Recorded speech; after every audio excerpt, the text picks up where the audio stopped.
My name is Matt Jones and I'm a former Royal Marines Commando.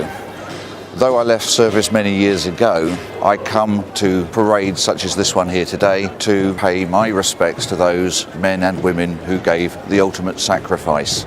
We're here to remember those who have gone, but there are many who remain who have problems, and it's facilities like the Veterans Community Café that do their best to help these guys survive. A year is a long time to remember, so each week the Community Veterans Café here in Edinburgh does their bit to ensure servicemen of the past remain part of the community today. The Café was set up to support the Mindfulness programme that I started about 3 years ago. When we first started this, there was no plans to become a charity. It was just a matter of seeing where it went. But because the retreat programme has become very popular, I've increased the amount that we do in the year. And that costs a lot of money. So we had to head down the route of becoming a charity with a view to gaining money from all the major veterans charities, certainly in Scotland and in the government.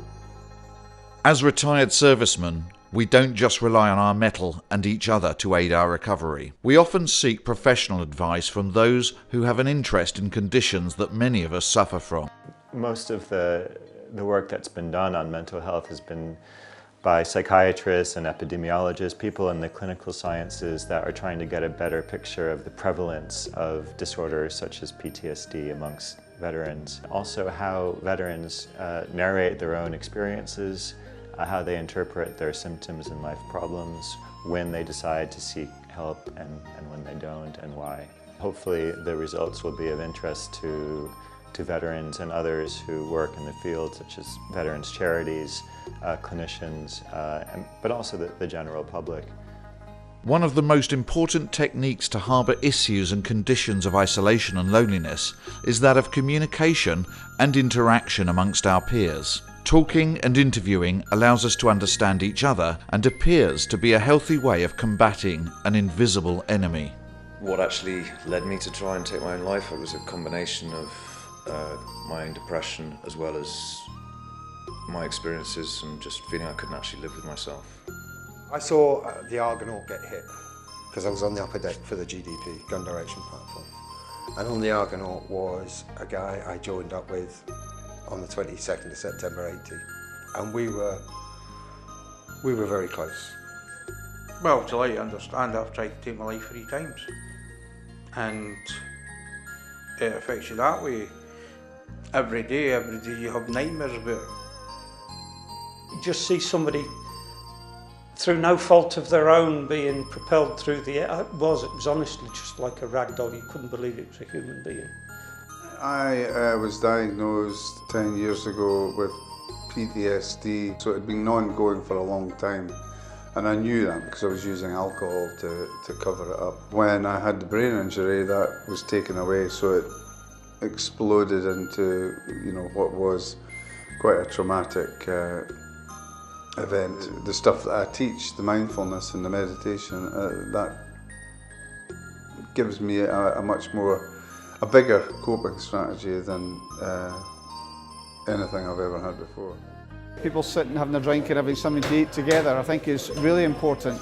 And also the numbers which are here as well, I think are quite impressive, because veterans can be scattered to the 4 winds. It can be often difficult to get them to come together. We know there are many veterans in Edinburgh, in the Lothians.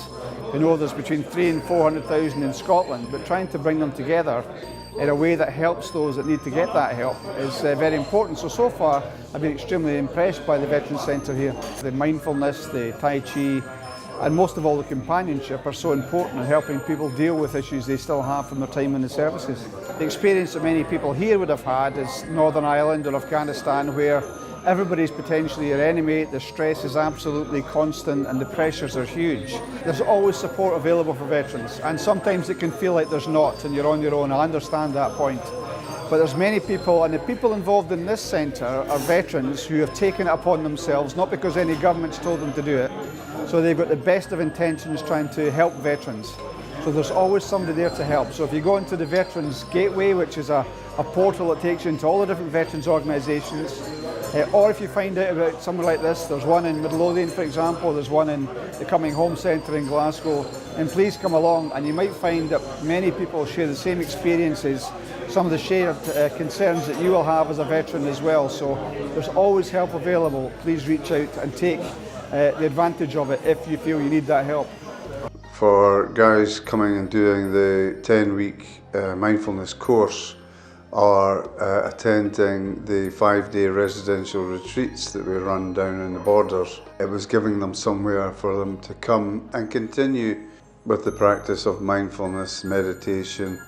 I mean, one of the things that meditation and mindfulness led me to was Buddhism, and studying Buddhist psychology and Buddhist philosophy, I related to that immediately. Part of that is the compassion element. So working firstly on your own self-compassion allows you to be compassionate to everyone. For me, really, the worst mental health problem you find here is depression, and that's contracted through isolation. So getting these guys out of isolation and engaging, goes a long way to sort of dealing with that. There's a real camaraderie between these guys. It's something that I experienced 20 years ago when I was in the forces, and I didn't expect that. And that's basically that's what I think we have in this community that we've got now. Do you know that we support one another? It's like that's what it is. Do you know? You walk into this place and you feel that the comradeship is back there, and you feel that you belong to an establishment once again. I can talk to somebody about what might help, what doesn't help, what I didn't find helpful, and sort of gently guide people in the right direction if they are completely lost, because you do meet veterans who haven't had guidance or help. Where a veteran will sit and talk, you can talk for hours about it, and even if it's over a cup of tea, a pint or anything. A fellow veteran is one of the best people to be with. The cafe has helped. It's an ability to get out of the house, and it's the banter. I think there's only 2 Navy guys in the cafe. We can rub it the best with all the Army guys. As somebody said, there's a lot of Army guys in here and only 2 Navy guys. I said, yeah, we're outnumbered, but we're never surrounded. It does help. I think it does. Just to meet people, chat, talk, have a brew. Until the next week. I've only been here about 18 months now, and we used to do every fortnightly. We're doing every week now. In the last 12 months, we've been doing retreats down to Sammy Ling.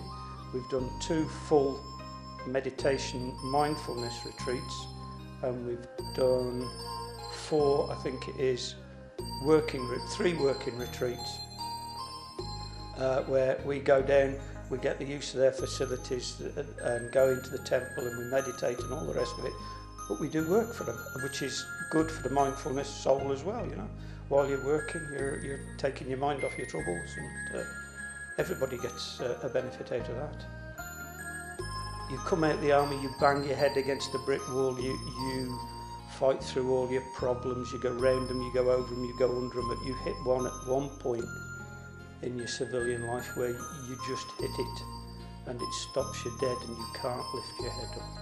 You can't plough on, you just flounder. And that's where I got, and I was lucky. I got V1P, I got the help from the Veterans Café and Keith, and I'm a lot better than I was. I just can't fault it. I mean, you talk to other veterans that are where I was 2, 3, 4 years ago, and you say you could do with a wee bit of mindfulness, but it's not for me. It's surprising, it really is.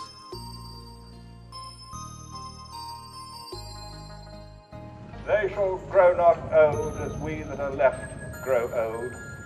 Age shall not weary them, nor the years condemn. At the going down of the sun and in the morning, we will remember them. We will remember them. As the words of Lawrence Binion's poem echo around the parade, we will continue to remember those who have fallen, but we must never forget those that remain and will forever need our support.